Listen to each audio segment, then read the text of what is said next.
Assalamualaikum warahmatullahi wabarakatuh. Waalaikumsalam warahmatullahi wabarakatuh. Bismillahirrahmanirrahim. Alhamdulillahi rabbil alamin. Wassalatu wassalamu ala ashrafil anbiya'i wal mursalin, imamil muttaqin, sayyidil ghurril muhajjalin, wa ala alihi wa sahbihi ajma'in, amma ba'du. Saudara-saudara kaum muslimin rahimakumullah. Pada pertemuan terdahulu sudah kita bicarakan tentang memperbaiki akhlak. Baik akhlak kepada Allah Subhanahu wa ta'ala, akhlak kepada sesama manusia, maupun akhlak kepada makhluk Allah lainnya di luar manusia. Kemudian secara umum Al-Imamul Ghazali rahimahullah membagi akhlak dalam dua bagian besar. Pertama, apa yang oleh beliau dinamakan al-akhlaqul mahmudah, yaitu akhlak yang terpuji. Seseorang yang kepada Allah ia bertauhid, dalam pergaulannya dengan sesama manusia ia mempunyai sifat-sifat yang terpuji, seperti rendah hati, sabar, jujur, ikhlas, dan lain sebagainya.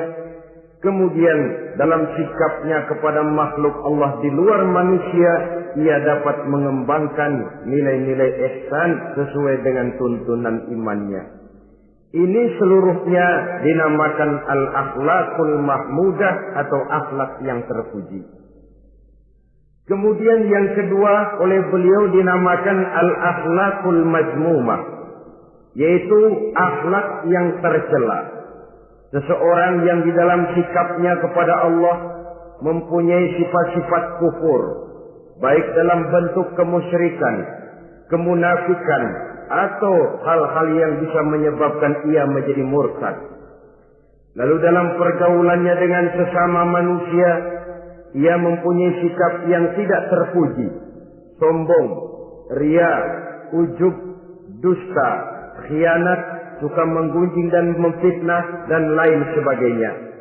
Sedangkan sikapnya kepada makhluk Allah di luar manusia, ia senantiasa menimbulkan kerusuhan.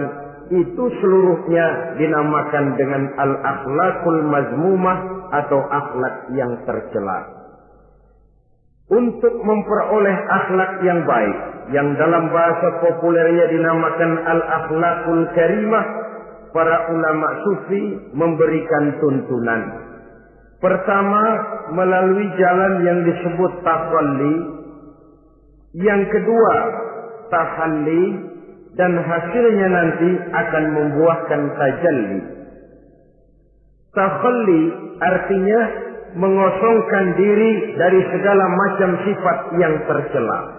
Sombongnya dibuang, riaknya dihilangkan, suka fitnahnya musnah, dustanya berhilang. Itu semuanya dinamakan takhalli, mengosongkan diri dari seluruh sifat-sifat yang tercela.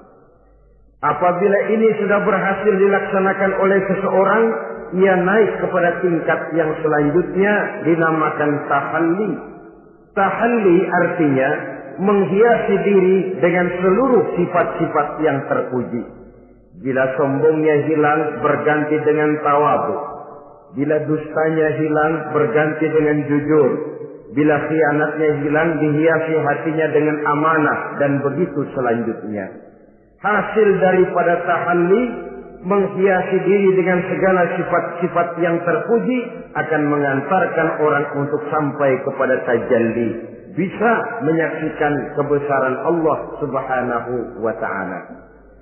Maka pada pertemuan kali ini, kita akan mulai dengan yang pertama, tahalli, mengosongkan diri dari seluruh sifat-sifat yang tercela, menjauhkan diri dari semua akhlak-akhlak yang tidak baik. Dan pertemuan ini akan kita mulai dengan membicarakan dusta dan akibatnya. Saudara-saudara kaum muslimin rahimakumullah, salah satu nikmat yang diberikan Allah kepada kita makhluk manusia dalam hidup ini adalah kemampuan untuk berkata-kata, kemampuan menyalurkan hasrat hati dan keinginan jiwa melalui ucapan dengan bahasa sebagai alat komunikasi. Sehingga orang lalu berkata bahwa al-insan adalah hayawanun natiq. Manusia sebenarnya adalah binatang juga. Cuma saja manusia binatang yang pandai berbicara. Oleh karenanya ini merupakan satu nikmat yang sangat besar yang perlu kita syukuri. Lidah bisa menempatkan seseorang pada posisi yang tinggi. Lidah juga bisa menempatkan orang pada posisi yang paling rendah. Karena lidahnya orang dipuji, karena lidahnya orang dicaci maki dan dicela. Pendeknya seperti kata pepatah, al-lisan saghirul jirmi azimul jurmi. Lidah itu walaupun kecil bentuknya tetapi besar akibatnya. Hampir sebagian besar dari kesulitan-kesulitan yang menimpa manusia pada mulanya disebabkan oleh lidahnya. Sehingga pepatah mengatakan, salamatul insan fi hifdzil lisan. Manusia akan selamat apabila dia pandai menjaga lidahnya. Seperti orang kita bilang, lidah tidak bertulang. Artinya, bicara kadang-kadang demikian enak. Bicara kadang-kadang demikian nikmat, tidak terasa akan membawa akibat yang tidak pernah kita perhitungkan sebelumnya. Oleh karenanya, salah satu yang menyebabkan manusia bisa turun nilai kemanusiaannya apabila dia telah mempergunakan lidahnya untuk suatu yang lazimnya kita namakan dusta. Apa sebenarnya dusta itu? Dikatakan al-kadzib huwa adamu mutabaqatil khabar lil waqi'. Dusta ialah tidak adanya persesuaian antara berita dengan kenyataan. Itu yang dinamakan dusta. Berita tidak sesuai dengan kenyataannya. Nah, bentuknya bisa mengada-ada, bisa menambah-nambah, ataupun mengurang-ngurang. Itu bentuk-bentuk daripada tidak sesuainya berita dengan kenyataan. Mengada-ada, yang tidak ada diada-adakan. Itu jelas merupakan dusta. Kemudian menambah-nambah. Beritanya sebenarnya cuma 1 meter, tapi disampaikan orang kepada kita 5 meter, yang 4 meter tambahan. Disitulah kemungkinan terjadinya penyusupan-penyusupan berupa dusta adanya. Ataupun mengurang-urang. Beritanya sebenarnya 8 meter, sampai ke kita cuma 2 meter. Yang 6 meter berita itu dikorup. Itu juga sudah bagian tersendiri daripada yang dinamakan dusta. Oleh karenanya kita harus berusaha. Pertama dari sifat mengada-ada. Yang tidak ada diada-adakan. Itu jelas dusta. Dan ini pekerjaan paling enak memang. Orang seakan-akan terpesona. Orang seakan-akan kagum. Padahal kita mengada-ada. Barang yang tidak ada diada-adakan. Rasul juga pernah, saudara-saudara. Tapi bernada seperti ini, namun jujur. Satu saat beliau sedang duduk, ada seorang perempuan mengendarai onta, sudah tua sekali ontaknya. Lalu Rasul bangun menegur orang tadi, "Bu, kenapa naik anak onta?" katanya. Perempuan ini bilang, "Ya Rasul, yang saya kendarai ini bukan anak onta, tapi biang onta." Begitu. "Iya, tapi dia punya ibu kan? Onta ini punya.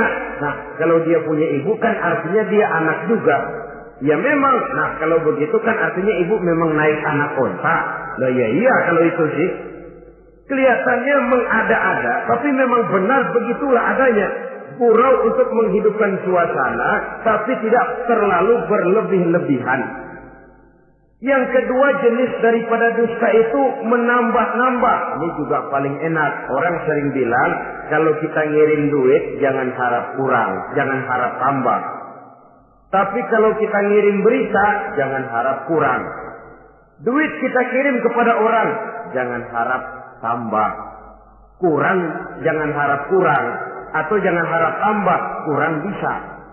Tapi kalau berita kita kirim kepada seseorang, jangan harap kurang itu berita, nambah bisa. Atau kemudian mengurang-urang, ini juga termasuk jenis daripada dusta. Baik mengada-ada atau menambah-nambah, kemudian mengurang-urangi, seluruhnya merupakan pekerjaan yang paling enak. Kita anggap sesuatu yang biasa, padahal akibatnya nanti akan menjadi luar biasa. Saudara-saudara kaum muslimin rahimakumullah. Apa bahaya dusta dalam kehidupan manusia? Pertama, bagi dirinya sendiri. Orang yang berdusta sebenarnya sudah membahayakan dirinya sendiri. Apa bahayanya? Pertama, ia akan dikucilkan dari pergaulan. Sekali dia berdusta, orang mungkin masih percaya. 2 kali dia berdusta, orang mungkin masih bisa mentolerir. 3 kali dia berdusta, orang ngecap. Ini memang udah wataknya nih. Hobi dah kalau begini. Akhirnya dia dikucilkan dari pergaulan. Lain hari, walaupun dia serius bicara, orang nggak lagi nanggapin sebagaimana yang semestinya. Dikucilkan dari pergaulan. Akibat apa? Akibat dari dusta yang dilakukannya. Akan merugikan dirinya sendiri. Ada satu cerita, saudara. Seorang pengembala kambing sedang mengembalakan kambing di tanah lapang. Satu hari iseng dia sendirian. Ini orang kampung pengen tahu dibohongin.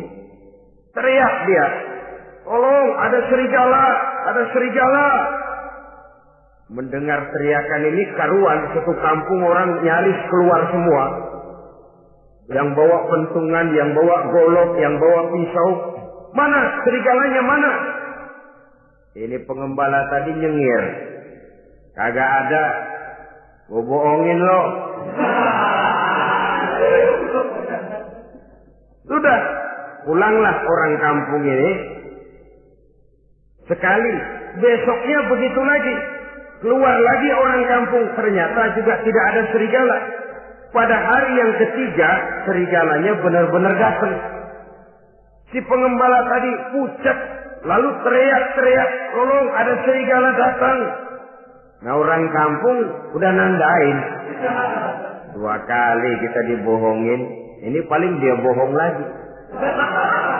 Satu pun tidak ada orang kampung yang keluar untuk menolong. Akhirnya kambingnya habis dimakan oleh serigala. Yang rugi dirinya sendiri. 1 kali dia bohong, orang percaya mungkin. 2 kali dia bohong, orang masih tolerir. 3 kali dia bohong, orang nandain. Terkucil dari pergaulan akibat daripada perbuatan dusta. Oleh karenanya saya yakin tidak seorang pun di antara kita yang suka berteman dengan seorang pendusta. Karena apa?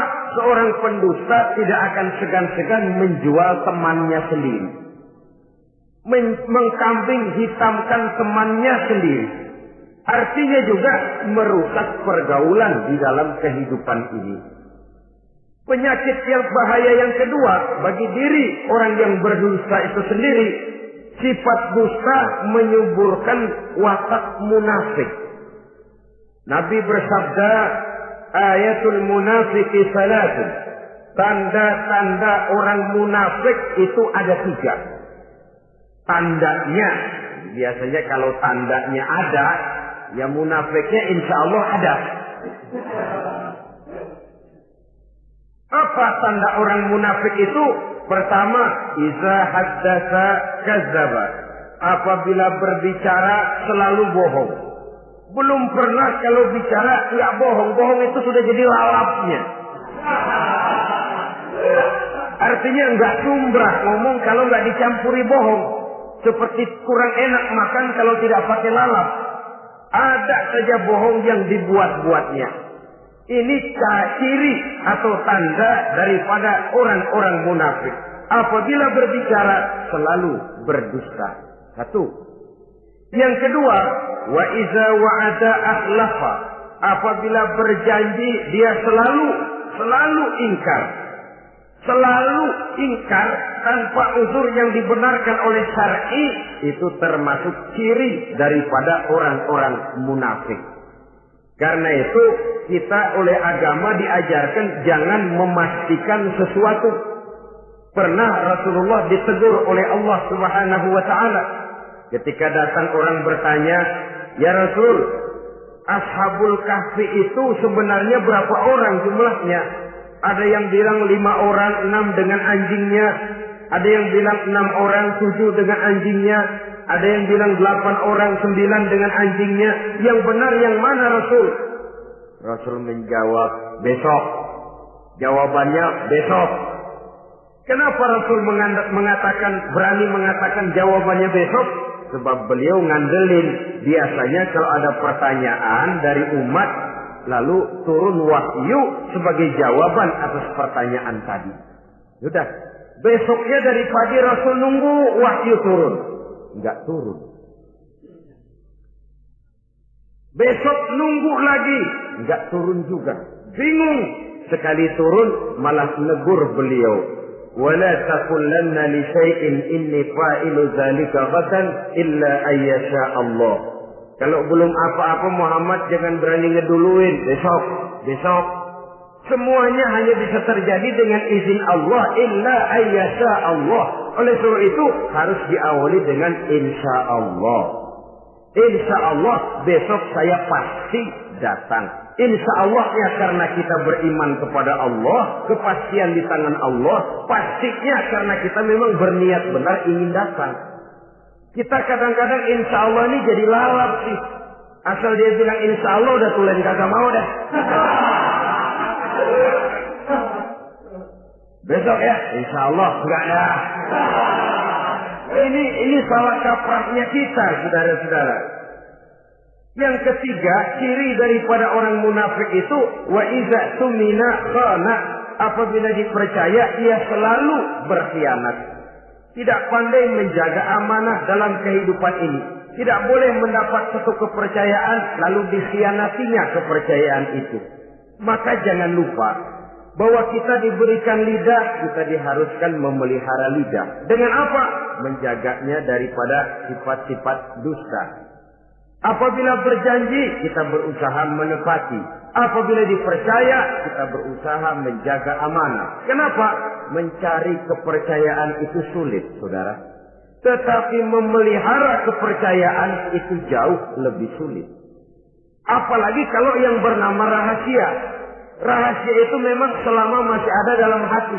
Kalau sudah kita bicarakan kepada orang lain, itu sudah bukan rahasia lagi sifatnya. Memang sih pada mulanya kita bisa ngomong. Nih gue ngomong begini nih sama lu doang nih. Lu jangan ngomong-ngomong sama yang lain ya. Nanti yang kita ajak ngomong lagi sama orang lain. Nih sama lu doang nih. Jangan ngomong-ngomong sama yang lain. Akhirnya kan terus sampai walaupun setiap kali ngomong mesti cuman malu doang nih ya. Tapi akhirnya tuh beritanya jadi merata menjalar.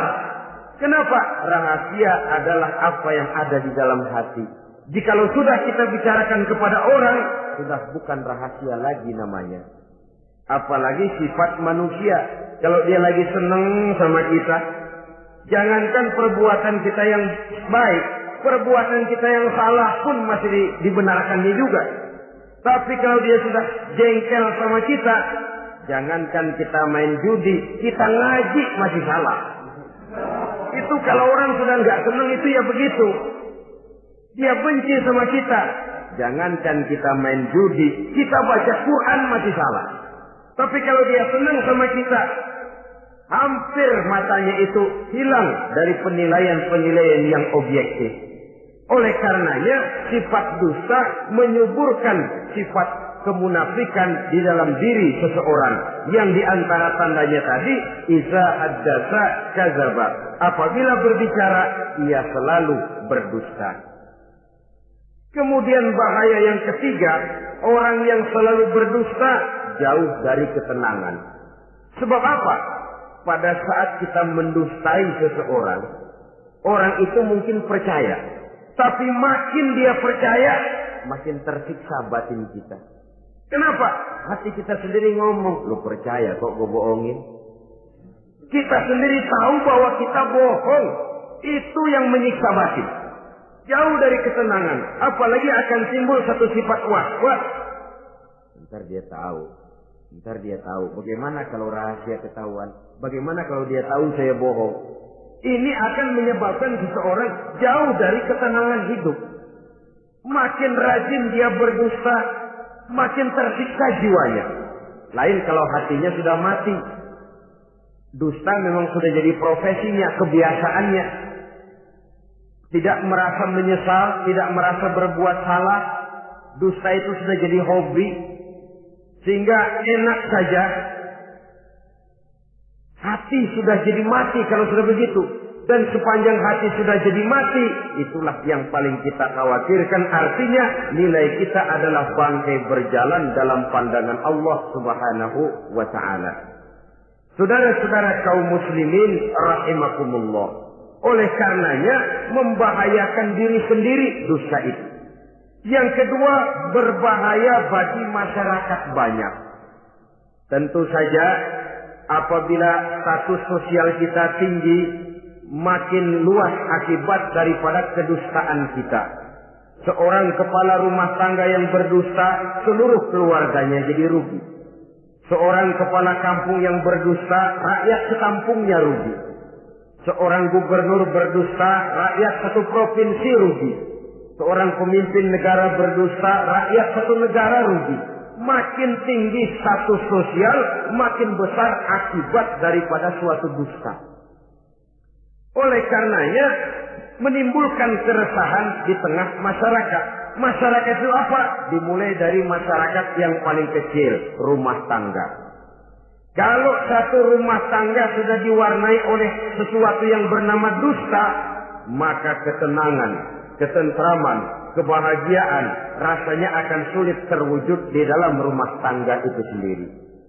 Seorang istri apabila sudah pandai mendustakan suaminya, maka itu sudah berarti memulai keresakan dalam kehidupan rumah tangga, menimbulkan benih-benih ketidakpercayaan. Apabila seorang suami sudah mulai mempunyai titik ketidakpercayaan kepada istrinya lagi, itu sudah menandakan retaknya basis kehidupan rumah tangga. Istri yang mendustakan suaminya, umpamanya diberikan nafkah, lalu mestinya sebenarnya sudah diperhitungkan cukup, uang masih ada, dikatakannya habis, dan lain sebagainya. Akibatnya nanti si suami mikir-mikir, kan menurut perhitungan duit masih cukup, kenapa sudah habis? Nah, oleh karena istrinya tidak jujur, suaminya juga mulai berusaha tidak jujur lagi. Mendapat penghasilan besar, mengaku sedikit. Kalau sudah begitu, saling dusta mendustai pun sudah dimulai. Nanti akan terus meresap kepada kehidupan daripada anak-anak sebagai anggota di dalam rumah tangga kita. Saudara-saudara, oleh karenanya rumah tangga bisa saja berantakan, menjadi kacau, baik karena dusta istri, dusta suami, dusta anak, atau dusta orang lain menyulut dan mengganggu rumah tangga kita. Suaminya lagi enak-enak duduk di depan rumah, datang laporan. Kamu kok tenang saja di rumah, Memangnya kenapa? Istrimu, waduh. Ya memang kenapa istri? Waduh. Itu tadi naik bajai berdua. Kamu orang laki. Ya memang supir bajai, masa dia sendiri.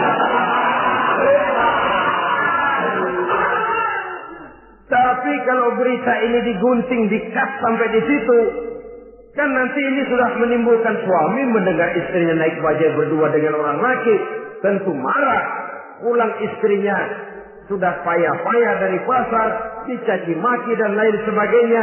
Apa ini? Akibat dari omongan, dari lidah yang memang kecil dan tidak bertulang itu, tapi sungguh sangat besar akibatnya. Kemudian juga pergaulan. Berapa banyak saudara jauh dari saudaranya, teman berpisah dengan temannya, tetangga marah dengan tetangganya akibat daripada perbuatan lidah, daripada ucapan lidah ini. Akibat daripada yang bernama dusta ini. Oleh karenanya, saudara-saudara, dusta pun merusak pergaulan. Kemudian usaha. Satu kali kita berdusta, mungkin usaha mendatangkan untung. 2 kali kita berdusta, masih bisa mendatangkan untung. 3 kali kita berdusta, orang akhirnya akan mengadakan perbandingan. Ini kadang-kadang dalam usaha, dalam dagang, dusta juga bisa jadi lalat.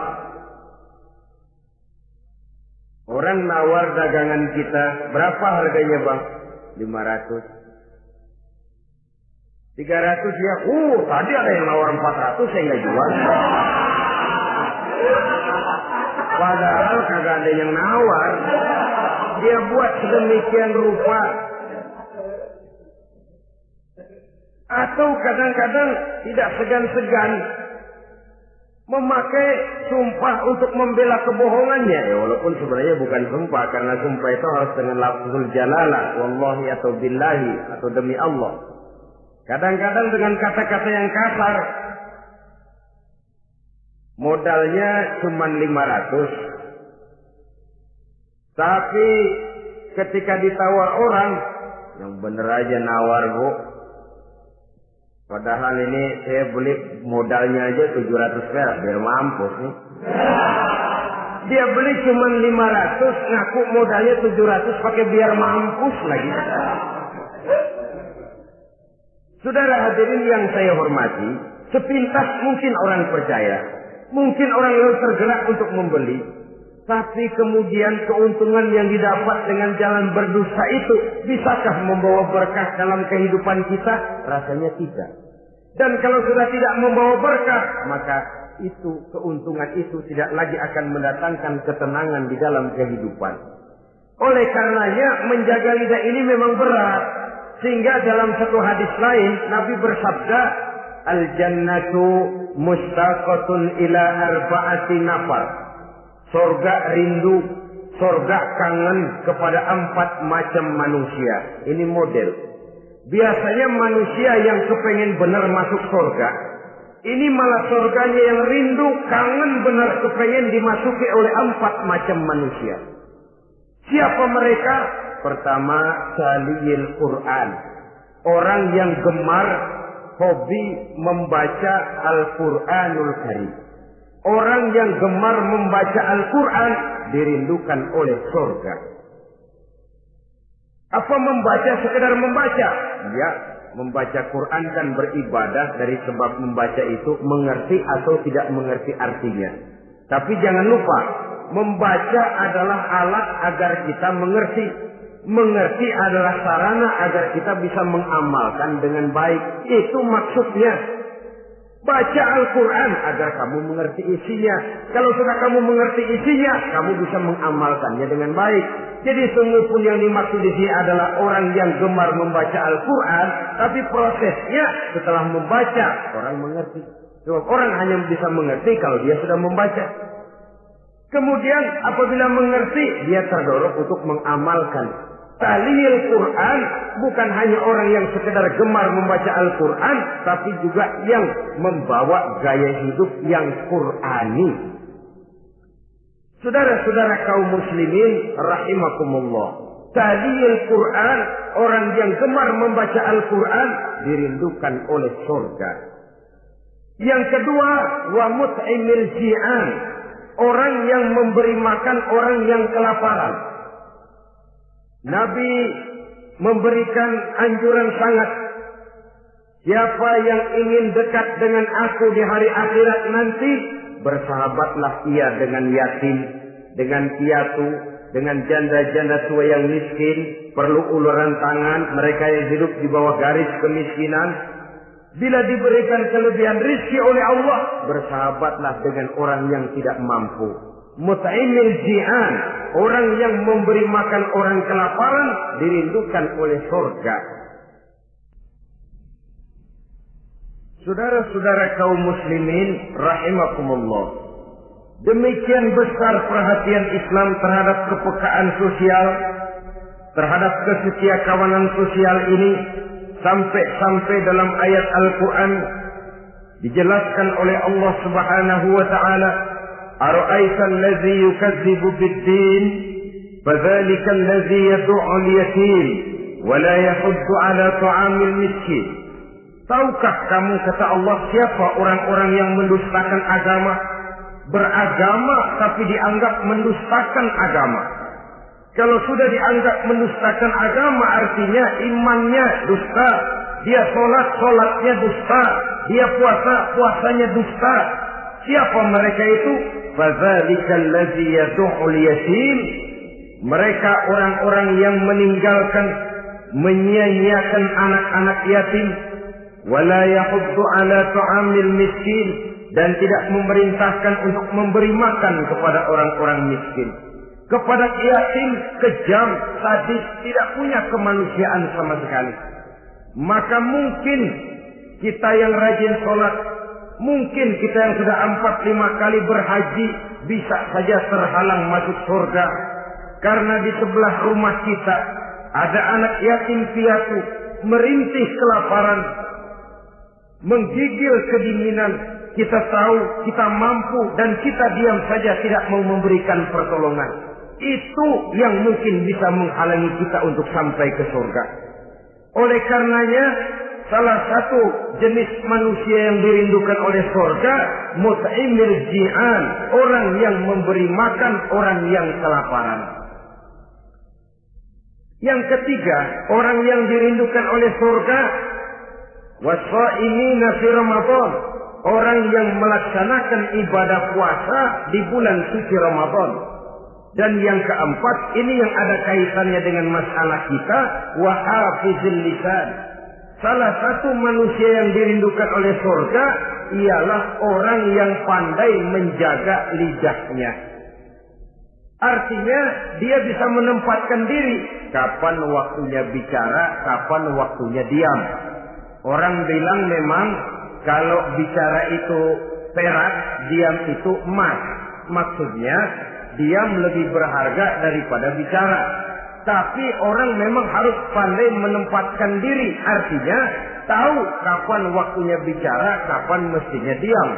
Kalau waktu diam dia bicara, namanya dia tidak tahu diri. Kalau harus bicara dia diam, dia namanya juga tidak mau menyampaikan sesuatu yang seharusnya dia sampaikan. Sama saja ada orang bilang sedikit bicara banyak bekerja. Sebenarnya harus seimbang. Banyak bicara harus banyak bekerja.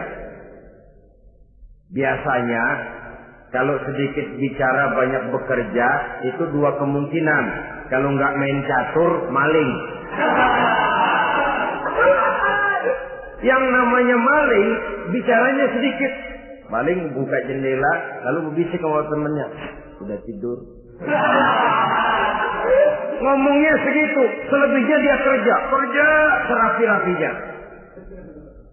Sebaliknya, banyak bicara, sedikit kerja, bahkan nggak pernah kerja. Orang gila. Coba saja lihat orang gila, ngomong melulu. Kerjanya nggak ada.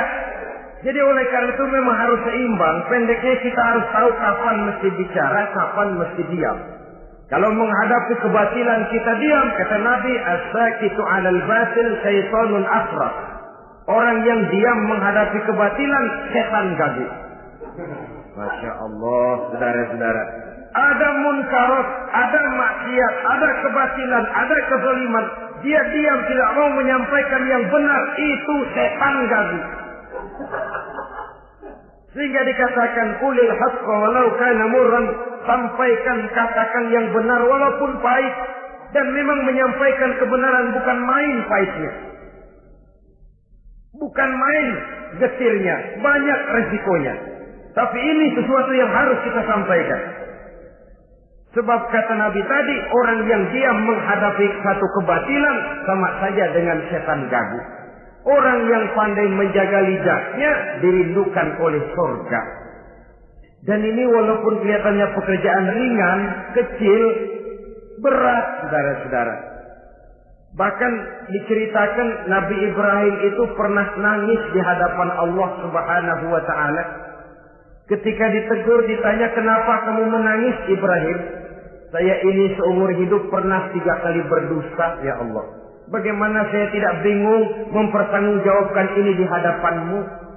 Nabi Ibrahim seumur hidup 3 kali bohong, bingung, nangis.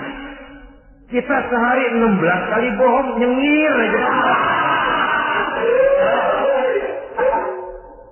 Nggak ada bingungnya, emang hobi. Kalau nggak bohong, puyeng palanya. Tiap hari selalu mencari sasaran. Siapa lagi gue bohongin nih? Saudara-saudara kaum muslimin rahimakumullah. Kelihatannya pekerjaan ini kecil, ringan, tapi sungguh berat. Mengerem lidah, menjaga lidah daripada perbuatan ucapan-ucapan yang tidak mengandung manfaat, apatah lagi sampai bersifat dusta dan membahayakan orang lain. Oleh karenanya, dusta ini, kalau dalam agama, berdusta dalam agama biasanya munafik. Mulutnya beragama, tapi hatinya kafir. Jelas itu munafik. Itu dusta juga. Dusta yang membawa kita kepada dosa kelas kasab. Ya kalau kita mendustai teman, memang dosa. Dosa yang nilainya tidak sebesar kalau kita mendustai agama. Tapi sungguh pun demikian, dosa kecil-kecil juga kalau ditumpuk banyak juga. Padahal kata Imam Ghazali, hati itu seperti kaca. Dosa itu debu yang nempel di kaca. Kalau debu-debu itu terus numpuk, kita malas ngelapnya, malas ngebersihinnya. Jadi satu berkarat di kaca, susah banget ngebersihinnya. Coba kaca kalau udah karatan, pakai silet kita gosok, setengah mati. Begitu juga perbuatan dosa. Kalau kita senang dusta, biarinlah dosa kecil. Bohong lagi, bohong lagi, bohong lagi. Numpuk berkarat di hati itu dosa. Nah hati itu kalau sudah dilingkungi oleh karat, nur, cahaya kebenaran itu sulit untuk masuk. Karena dia sering berdusta, orang lain dianggap sama juga sama dirinya. Ini yang celaka. Oleh karenanya timbul sifat menyamakan orang lain dengan keadaannya sendiri. Dikala itu hati yang sudah penuh dengan noda-noda dosa itu sudah berkarat sehingga sulit untuk dibersihkan lagi. Itu sebabnya Nabi berpesan, ittaqillaha haitsu ma kunta wa atbi'is sayyi'atal hasanata tamhuha wa khaliqin nasa bi khuluqin hasanin. Bertakwalah kamu kepada Allah dimanapun saja kamu berada. Bertakwa dimanapun saja kamu berada.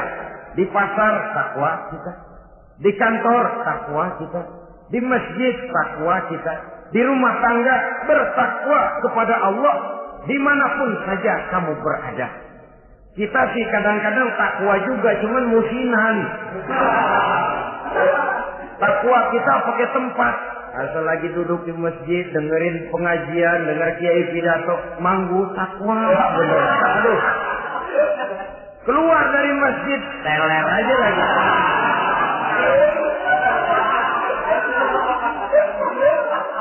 Takwa juga kita cuma pakai tempat.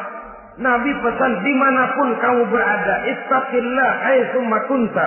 Bertakwalah kepada Allah dimanapun saja kamu berada. Wa atbi'i sayyi'atal hasanah. tamhuha, ikuti perbuatan salahmu dengan kebaikan, niscaya kebaikanmu akan menghapus kesalahan yang kamu kerjakan. Kalau sadar kita, ya Allah tadi berdusta, astagfirullah, perbanyak istighfar. Ikuti. Jadi begitu tuh kaca kena debu, lap. Kena debu lagi, dilap lagi. Kena debu, dilap lagi. Insya Allah tidak sampai berkarat. Jangan lalu nunggu. Ntar aja dah taubat, udah tua-tuaan dikit. Kayaknya umur dia yang ngatur. Saudara-saudara, oleh karenanya ikuti perbuatan salah dengan kebaikan. Terselip kita berbuat salah, iringi dengan sedekah. Terselip kita melakukan dosa, iringi dengan istighfar. Melihat sesuatu yang haram, astagfirullahaladzim. Lalu dipalingkan, jangan mulut astagfirullah, mata melotot.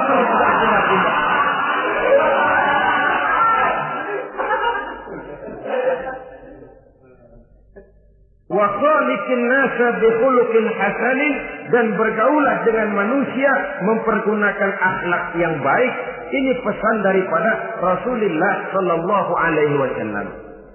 Jadi oleh karenanya dusta dengan seluruh akibatnya ini bisa menimbulkan bahaya bagi diri sendiri, bagi rumah tangga, dalam pergaulan, dalam usaha, dalam masyarakat, bahkan pada akhirnya bagi kehidupan suatu bangsa dan satu negara.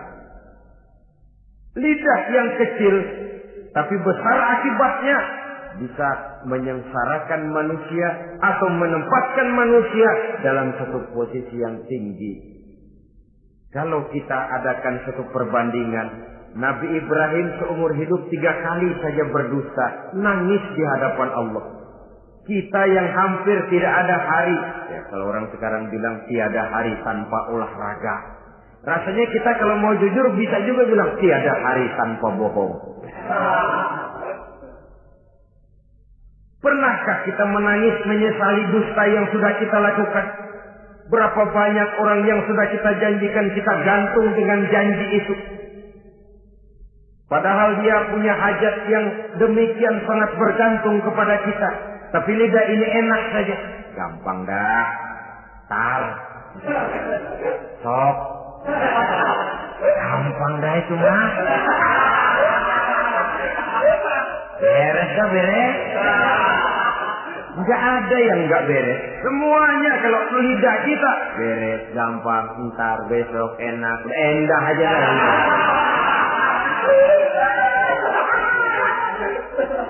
Habis orang kita gantung dengan harapan. Padahal kita tidak bermaksud memberikan harapan itu. Sementara kita melangkah melenggang dengan senyum, sedang orang lain menggerutu. Saudara-saudara kaum muslimin rahimakumullah, ini pada gilirannya akan kembali penyakitnya kepada diri kita juga.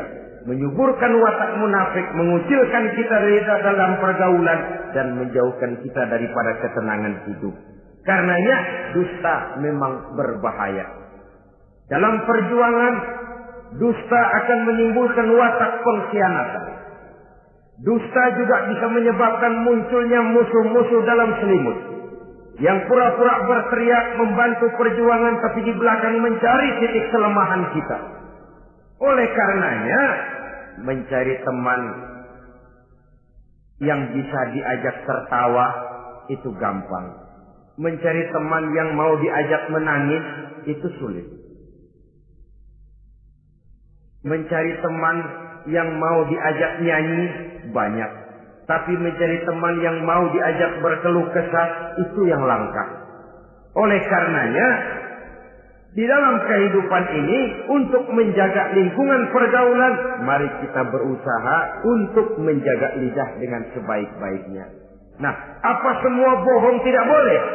Ada bohong yang ditolerir. Di antaranya kata Nabi, salasun laisa minal kazzab. Ada 3 macam bohong yang tidak dianggap bohong. Bohong tapi tidak dianggap bohong. Dusta tapi tidak berdosa. Kalau memang harus bohong, carilah bohong yang tidak dosa. Bahkan insya Allah ada pahalanya kalau kita ikhlas. Apa itu? Pertama, hadisul rajulu limar'atihi au hadisul mar'atu li zaujiha. Bohongnya seorang suami untuk menyenangkan hati istrinya. Enggak apa-apa. Untuk menyenangkan hati istrinya. Misalnya suami pulang dari kantor perutnya lapar, begitu makan nyobain sayur asinnya luar negeri.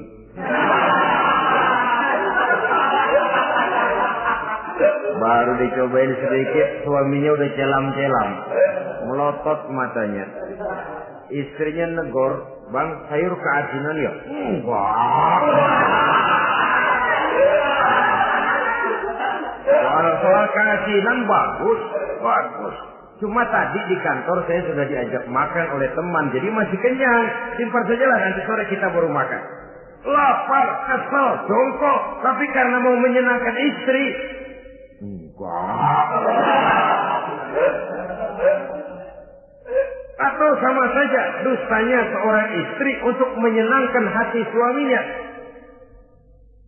Bisa saja itu terjadi. Suaminya beli sendal buat istri. Mahal, padahal murah, kena mahal. Warnanya gak enak dilihat, potongannya norak. Suami istri tahu kalau itu sendal murah.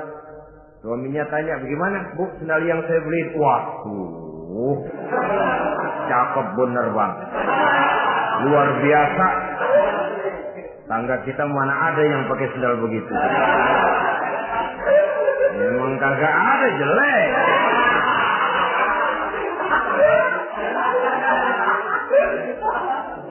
Tapi kalau waktu itu istrinya jujur, malah akan bisa menimbulkan keretakan. Bohong seperti ini termasuk bohong yang bisa ditolerir. Untuk menyenangkan hati istrinya atau untuk menyenangkan hati suaminya. Tapi lalu jangan dieksploitir. Jangan dieksploitir dalam arti untuk menutupi untuk menutupi perbuatan salahnya lalu berdusta. Menutupi perbuatan salahnya, itu yang tidak boleh. Sebab bagaimanapun ditutupi, perbuatan salah toh akhirnya akan naik juga ke permukaan. Yang kedua, al-kadzib li islahi zatil bain. Dusta untuk mendamaikan dua orang yang sedang berselisih. Itu boleh. Malah Raja Iblis, kalau ada dua orang yang sedang berselisih, marahan kita jadi tukang sulut, tukang ngipasin. Datang ke sana ngipasin, datang kemari ngipasin. Tidak mendamaikan. A marah sama B. Datang kita sama A katanya kamu marahan sama B. Ya itu B kurang ajar. Enggak begitu. Saya kemarin ketemu di si B, dia bilang kangen sama sampean, pengen ngobrol sama-sama. Padahal B enggak pernah ngomong apa-apa. Dia bohong, dia olah sedemikian rupa supaya orang yang berselisih jadi damai. Itu bohong yang berpahala malah. Yang ketiga, bohong untuk menyelamatkan jiwa seseorang. Itu boleh. Ada orang mau membunuh. PKI nyari ustad. Nah, kamu tahu rumahnya Ustadz Ano, kamu tahu? Tahu, Pak. Gimana? Bapak mau apa? Mau saya bunuh dia, kurang ajar.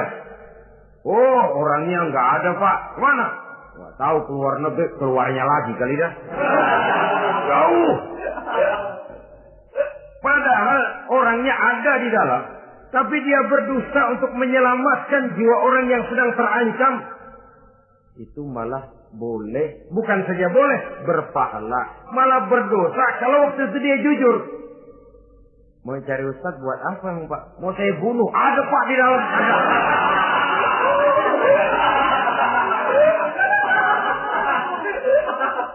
Sentimen, kalau perlu saya bantuin, Pak, ada.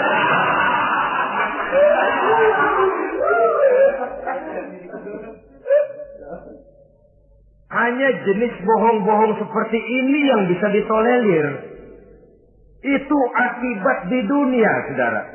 Kita sudah bisa terkucil dari pergaulan.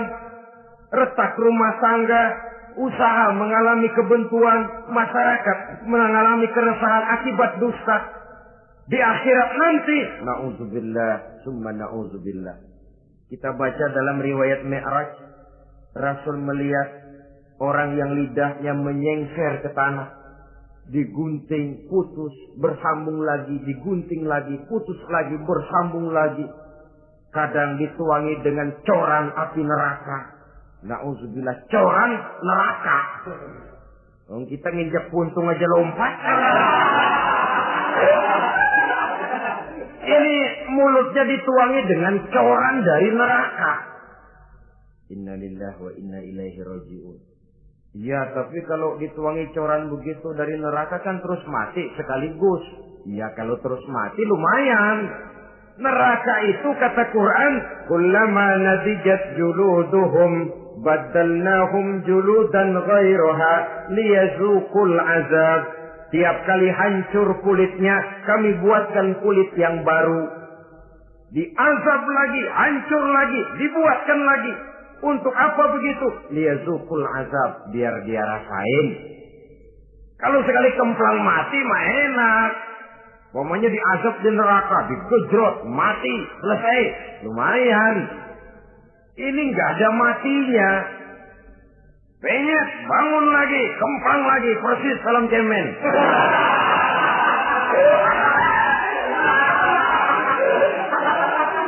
Cuma kalau film cemen mah film, dan itu jelas dusta, di neraka orang tidak kenal mati. Hancur jasadnya, dibuatkan lagi, diazab lagi, dan begitu selanjutnya. Jangan lalu berhitung. Kalau dosanya kebanyakan kan malaikat Malik gemes, ntar dilemparin ke neraka, kelebihan liwat. Jadi nggak mampir di neraka. Ya nggak mungkin, saudara-saudara. Tiap kali hancur kulitnya, diganti dengan kulit yang baru. Untuk apa itu? Liyazuqul azab. Biar dia rasakan benar azab itu. Allahu Akbar. Sudah di dunia dia mendapat akibat yang sedemikian rupa dan punya akibat buat yang lain. Di akhirat nanti dia akan menanggung azab. Apalagi kalau dustanya sampai membuka aib saudaranya sendiri. Dusta untuk menelanjangi orang lain. Logikanya saja, kalau ada teman kita atau aurat kita terbuka, kita harus menutup. Muslim dengan muslim seperti satu badan. Bila yang satu sakit, yang lain ikut merasa sakit.